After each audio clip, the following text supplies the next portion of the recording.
Welcome to this deep dive. Today we're looking at a case that's truly chilling, where digital fiction and real-world violence just collided in the most awful way. We're talking about the Slender Man Stabbing case out of Waukesha, Wisconsin. Our goal here isn't just to recount the events. We're digging into the sources we have to try and understand how an internet horror character, something entirely made up, could become the motive for two 12-year-old girls attempting to murder their friend. It really touches on obsession, vulnerability, and how people can get lost online. Exactly. And what's so striking here, I think, is you see this intersection of modern digital folklore, creepypasta, and some really serious underlying mental health issues. It shows the kind of power, the influence that media can have on minds that are perhaps more susceptible. Right. So get into the motive. We have to talk about Slender Man himself. It's maybe easy for us now to just dismiss him as, internet silliness. But where did he actually come from? Our sources are clear. He's not some ancient myth. He was created, 2009, by a guy named Eric for a Photoshop contest, just adding something spooky to photos. And the look is very distinct, isn't it? Male figure, super tall, thin, wears a suit, long arms. But the main thing is the face, or the lack of a face, just pale, blank, no eyes, no mouth, nothing. Yeah, and that blankness is part of the horror, I think. But the way the myth grew, that's the key thing about creepypasta. People started adding lore almost immediately. He lives in the woods, maybe a mansion. He targets kids, lures them away. Sometimes there are tentacles. And the crucial thing is this is all user-generated. It's stories, games, discussions online. But for some people, that line between story and reality, it got really blurry. They started to believe he was real. Okay, so that brings us to the people involved. 3 girls, all 12 years old at the time. Payton Leutner, Morgan Geyser, and Anissa Weir.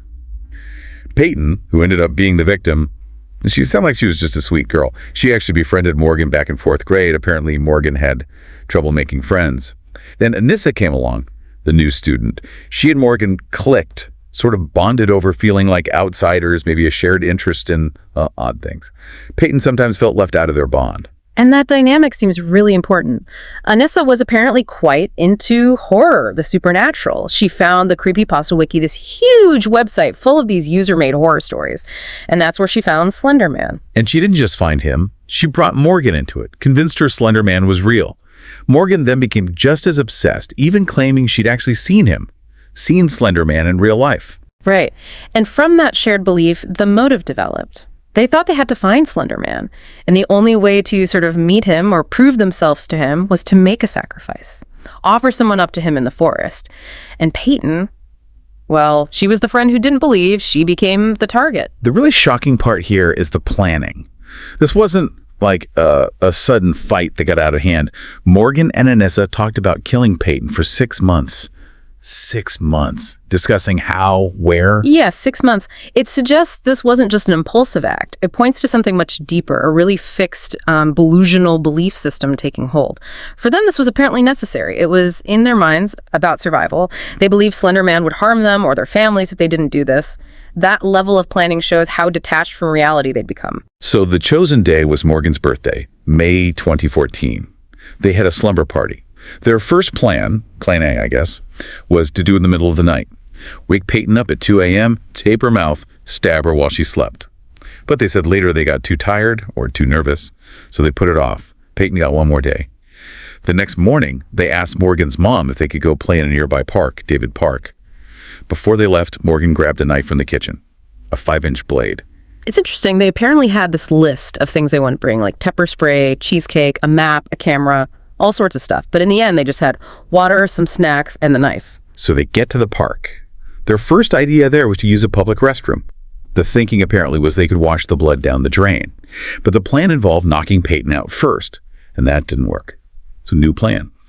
They lured her into the woods, saying they were playing hide and seek. Morgan was the lion, Payton the prey. Then Anissa gave Morgan the signal. They tackled Payton. Morgan pulled out the knife and stabbed her 19 times. And after that, they told her they were going to get help, told her to lie still so she wouldn't bleed out faster. Then they just walked away, left her there to die. One of those wounds missed a major artery near her heart by like a millimeter, just incredibly close. That detail, telling her they'd get help and then leaving, it reinforces that this wasn't driven by panic or immediate emotion in the way you might expect. It sounds like they were, in their minds, completing the task, fulfilling the perceived command. It highlights the delusional aspect of the whole thing. But Payton didn't die. It was just incredible resilience. Despite losing a lot of blood, those 19 wounds, she survived. She managed to crawl out of the woods, onto the side of a road, Big Bend Road.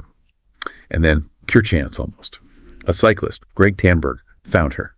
He apparently didn't usually even take that ride. He saw her covered in blood. At first he thought maybe the wounds were from a pen or something sharp, not stab wounds.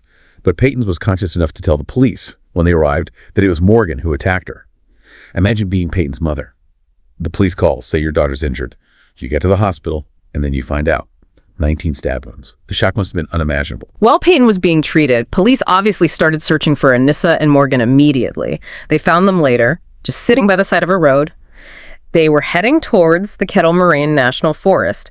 They actually thought they were walking to Slender Man's mansion in the woods, and when they were questioned separately, they both told the same story. It was consistent. Slender Man made them do it. If they didn't, he'd kill them, kill their families. That was their defense. Morgan reportedly showed very little remorse, said it was just something that needed to be done. Anissa, though, apparently expressed some relief when she heard Payton was alive and in surgery, a slight difference there. Then the police searched Morgan's room. She kept it locked, told her dad not to go in. Inside, they found notebooks just full of Slender Man drawings over and over, and dolls. Dolls that were broken, limbs pulled off, marked with red ink like blood. These were signs, clear signs in hindsight, but they were missed, or maybe not understood at the time. And this is where the mental health aspect becomes absolutely critical. The sources confirm Morgan's father had been diagnosed with schizophrenia. Now, that suggests a possible genetic vulnerability in Morgan for the same condition. Schizophrenia involves hallucinations, seeing or hearing things others don't, and delusions, which are strong, false beliefs. And indeed, Morgan was later diagnosed with schizophrenia. Anissa was also found to have psychological issues, possibly exacerbated by the kind of media she was consuming, like the Creepypasta wiki. So you have these underlying vulnerabilities, and then this online world provides a sort of framework, a narrative for those developing delusions. It gave the illness a specific shape, a focus. But even with the clear mental illness aspect, Wisconsin law meant they were initially charged as adults, right? Because the crime, attempted homicide, was so severe, even though they were only 12. That's right. It's a difficult legal situation. The severity of the charge automatically placed them in the adult system initially. However, the juries in their separate trials eventually found them not guilty by reason of mental illness or mental disease or defect. Now, that doesn't mean they just walked free. Absolutely not. It means the legal system recognized they weren't criminally responsible in the same way a healthy person would be due to their mental state at the time. So instead of prison, they were committed to state psychiatric hospitals for treatment. Anissa was sentenced to up to, I think, 25 years initially, later adjusted, and Morgan received a sentence of up to 40 years. These are long-term commitments focused on treatment and public safety.